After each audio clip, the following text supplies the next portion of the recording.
Mbote pese mingi ya kozali boso na bino pona likambo etali bansango na biso ya poko lelo esenge kweba ete 4e chapitre ya conseil de ministre esalema kibungu epa ya ministre ya communication pe média Patrick Muyaya mulobeli ya gouvernement Tolanda. 4e chapitre du conseil de ministres de ce jour relatif à l'examen et à l'adoption des dossiers. 2 dossiers du ministère du Commerce extérieur. Le ministre du Commerce extérieur a présenté au Conseil 2 dossiers relatifs, 1 à la revue des taux de perception à l'importation et à l'exportation, et 2 à la stratégie nationale des promotions des exportations et des diversifications de marchés.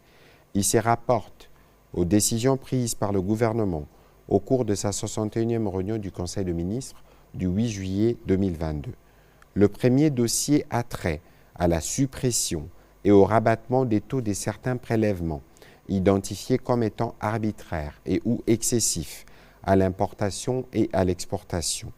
En exécution de ces décisions gouvernementales, la commission ad hoc mise en place a formulé une série de propositions ciblant 5 actes pour la Société congolaise de transport et de port, 4 actes pour l'Office de gestion de fret multimodal, 1 acte pour les lignes maritimes congolaises, 2 pour la Commission nationale de police routière, 3 pour l'Institut congolais pour la conservation de la nature, 1 pour le Fonds national d'entretien routier, 1 pour le Centre d'expertise d'évaluation et de certification des substances minérales précieuses et semi-précieuses, 1 pour le service de quarantaine animale et halieutique, 2 pour le service de quarantaine animale et végétale.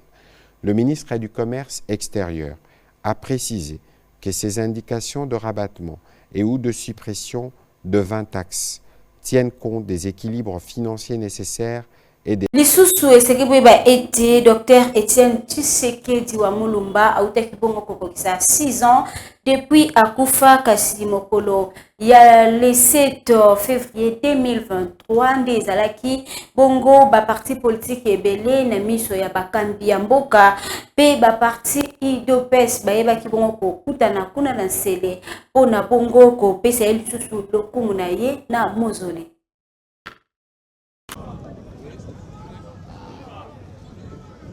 Et ça l'est déjà 6 ans depuis Dr Etienne Tshisekedi wa Mulumba atika mokili ya se kasi mokolo ya mardi 7 février 2023 nde tomonaki ba ya UDPS nyonso pe ba parti politique ebele liboso ya premier ministre Sama Lukonde, président ya Assemblée nationale Christophe Mboso pe président ya Sénat Bahati Lukwebo pe ba misusu lokola basali ya Nzambe ya religion catholique pe basangana kilokola moto moko na tina ete ya koyeba kopesa lokumu na nzoto ya Tshisekedi wa Mulumba oyo azali bongo na komini ya Nselene sika babengi mozole na ye. En tout cas bandeko bangebeli a bazolanda biso na ngonga sikoyo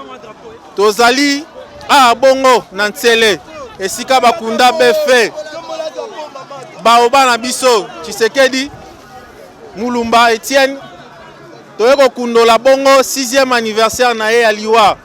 tozalaki ba parti ebele lokola irko parti ya Petit Béton ndenge bako benga ye Nikoloyo po azana vision ya kotombola politique ya mboka na idéologie moko oyo nano ezala te souci na ye peza po ka travailler na ba jeune ya bomoni bilenge basangani awa ebele to tomboli drapeau ya parti char na biso eza irko to représenter valablement to représenter PCG na biso oyo kombo ezali ya Gérard Mulumba. Ce jour, vous souhaite la bienvenue sur ce lieu pour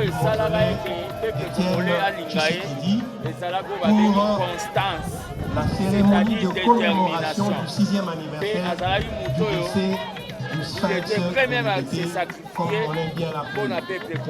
Je m'en vais juste vous rappeler le programme que vous devez avoir devant vous.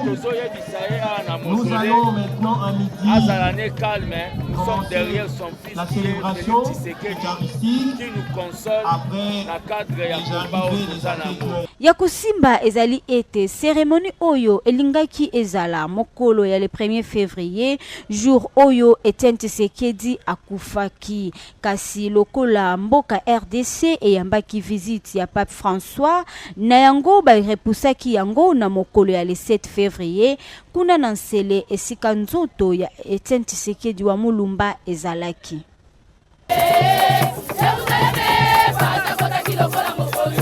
Esengeli weba lisusu ete Pape François le souverain pontife à Salaki Bongo audience générale na likambo etali kotambola na ye na mboka RDC pe na mboka ya Soudan du Sud. La semaine dernière, j'ai visité 2 pays africains, la République démocratique de Congo et le Soudan du Sud. Je remercie Dieu qui m'a permis de faire ce voyage tant désiré. 2 rêves, rendre visite aux Congolais gardiens d'un pays immense, poumon vert de l'Afrique, avec l'Amazonie. Ce sont les 2 poumons du monde. Terre riche de ressources et ensanglantée par une guerre qui ne se termine jamais, car il y a toujours ceux qui alimentent le feu. Et pour rendre visite au peuple du Sud-Soudan dans un pèlerinage de paix ensemble, l'archevêque de Canterbury, Justin Welby, et le modérateur général de l'Église d'Écosse, Lane Gristcled, nous sommes allés ensemble pour témoigner qu'il est possible et juste de collaborer dans la diversité, surtout si l'on partage la foi dans le Christ. Boyeba ete ville morte ezali ko continuer kuna na ville ya Goma epa ya population pona koyeba kolite contre makamuno sopi ya mabe bandeko ya Rwanda bazali kosala na kati ya RDC. Lolenge elobamaki pour na ville morte na Goma et pas ya population et comme qui marche pacifique na ngonga ya désert kino 5h ya tongo balamuka lolenge ya malamu penzate na de communes ya ville ya Goma pe na environ ya Kirisi na territoire ya Niragongo tomonaki ata circulation ya véhicule te kaka ba moto pe na quartier Katoi Ndosho pe Magengu. Mouvement ya population et monanaki penzate bazalaki koyimba malamu te contre Paul Kagame na fimbo na maboko pe cercueil vide nyonso wana pona kolakisa penza kanda na bango oyo bazali na yango contre agression ya RDC et pa ya Rwanda. P ba activité lokola ba boutique magasin pe établissement scolaire lokola primaire secondaire pe universitaire et fongwa makite marché central ya Goma terrasse pe ba misusu yango pe esala kite pe situation oyo ezali suite ya ba manifestation populaire oyo ezalaki annoncé na mouvement citoyen ya Nord Kivu pona koboya nyonso ya mabe oyo M23 ezali kosala. Kasi série ya ba action oyo population ya Goma ezali kosala ebandaki mokolo ya lundi 6 février pe ekosila mokolo ya le 12 février 2023. Que la ROC se batte aux côtés de nos FARDC. S'ils ne veulent pas qu'ils retournent chez eux, nous voulons aussi que la MONUSCO se batte aux côtés de notre FARDC. S'ils ne veulent pas qu'ils retournent chez eux, nous en avons marre de la complicité de la communauté internationale ainsi que de l'EAC, aussi de la MONUSCO contre notre pays. Pe baloba kilisous, lolenge force ya EAC eyaki pona ko défendre intérêt territorial kasi bakomaki penza kosala makambo ya malamu te oyo ezali kotinda population basala ba marche pena oyo nyonso bomoni na bilili. Lisusu bandeko ya SID parti politique ya mwana mboka Martin Fayulu kasiba oyo ya section ya Matete basala ki carnaval to pe batambola ki Matete mobimba pona koyebisa na bandeko na bango mosusu ba bongo na kosala ba enrôlement massif pona ko porter choix na ba élection oyo ezali koya epa ya mwana mboka Martin Fayulu tolanda.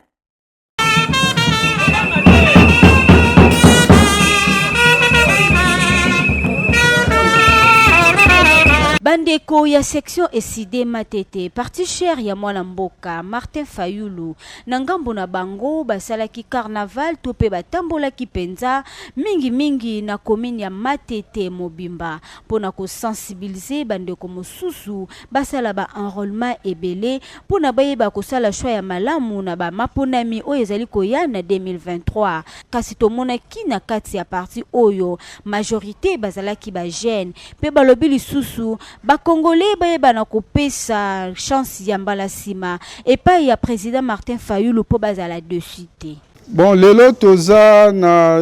journée à sensibilisation toza sur le terrain pona ko benga ba congolais nyonso ba congolaises nyonso pona enrôlement tozo benga particulièrement bana Matete nyonso basangana biso pona ko sensibiliser sur enrôlement toyebi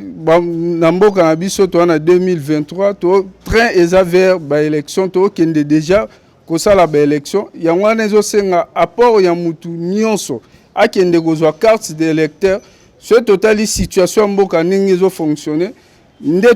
tozoloba ce tobi totala bien ce tobi to analyser bien mboka ezotambolama bien te ezosenga il faut qu'on remplace bato asika o ba na volonté ya solo pona ko kamba mboka. Il faut tokota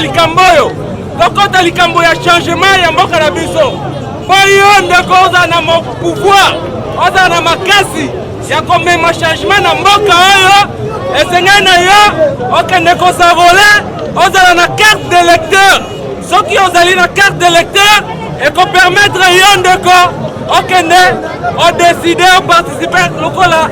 na la décision ya mboka na biso. Yakoyeba ezali ete eside ezali penza déterminé lolenge botuko kabango moko na maponami o ezali koya balobike bakotika la simate lokola bango moko ba jeune ya makasi bazwi makambo na maboko.